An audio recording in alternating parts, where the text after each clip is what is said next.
how many people here have had the experience of trying to share something real you're going through and your way of dealing with it with someone who then turned around and said to you, "You're going at this all wrong, you should do X."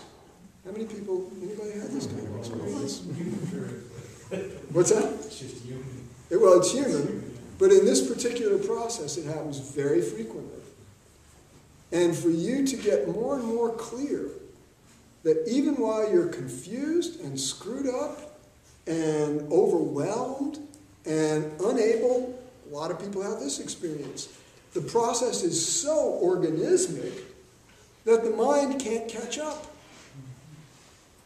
You know, the mind isn't able. You know, your friends say, "What are you into?" And you go, you know, and they say, "I'm a little worried about you. You used to be so articulate." And, you know, I mean, what's happening to your mind? It's, you must be getting brainwashed. And you're,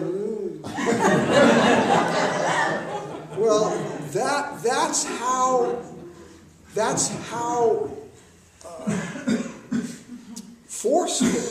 how forcefully this kind of event in human change can work on us.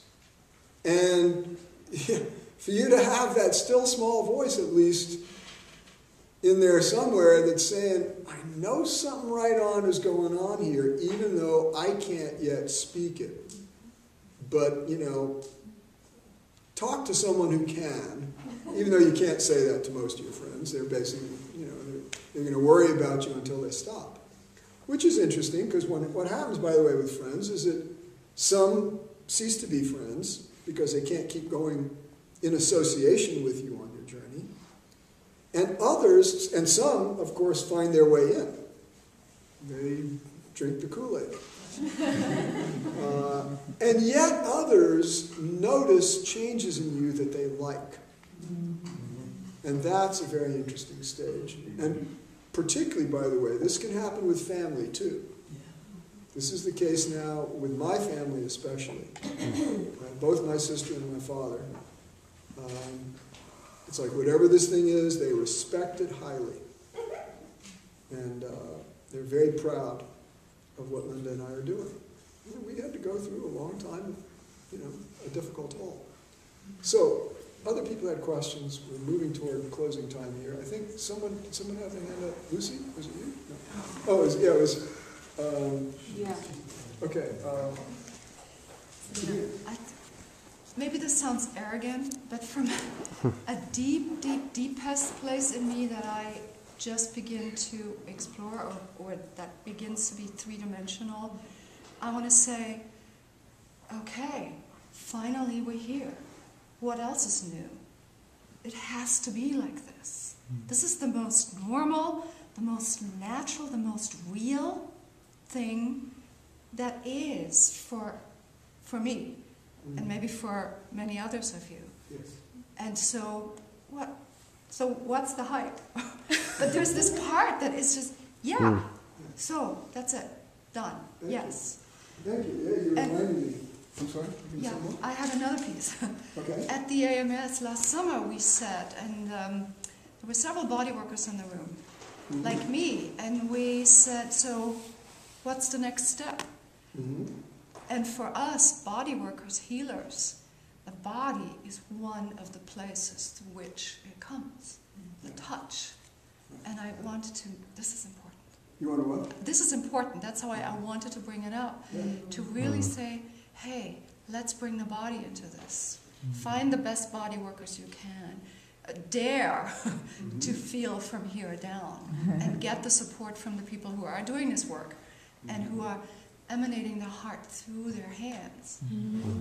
So, and it was very important, and we didn't do much since then, but I want to bring it up again. So this is important. Yeah. Well, be the champions of that part of our sacred culture. I am, right now. And, yes, and you know from where you speak, my dear, because you are a profound body worker and a healer. She's my body worker and good friend, and I so respect respect you, and I really love what you're saying. Thank you for doing the work that you're doing in the world. Yeah, this is, you're reminding me of another phrase that I wanted to use to describe this process. It's a little simpler than radical organism, blah, blah, blah, blah, blah. It's bio-spiritually natural.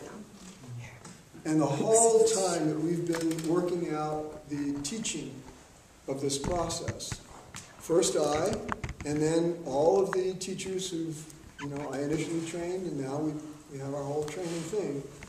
The whole orientation always is to continually clarify what's bio-spiritually natural, identify that, emphasize that, and where we discover things that we ourselves may have been doing in the past that either never really did quite meet that mark or now have been outgrown and are no longer bio-spiritually natural, we set them aside. We're ruthless to find what's most natural for you, for all of us together, but for each one. And that, of course, is a crucial piece then. That's one of Linda's other favorite phrases. This is not a cookie-cutter process. That's why when people say, what's the practice? Some people are under the impression, well, there is no practice. Because quickly, you get into a format where you're being welcomed to find out what your practice is from moment to moment, hour to hour, day to day. And it can be very different from anybody else's and very different from what yours was 2 days ago or last week. And change then tends to happen fairly quickly here. Doesn't mean that there can't be plateaus and times of feeling kind of stuck. That's also part of what's bio-spiritually natural. You can feel like you're in a cocoon for a very long time, but something's really happening even if you can't know what it is.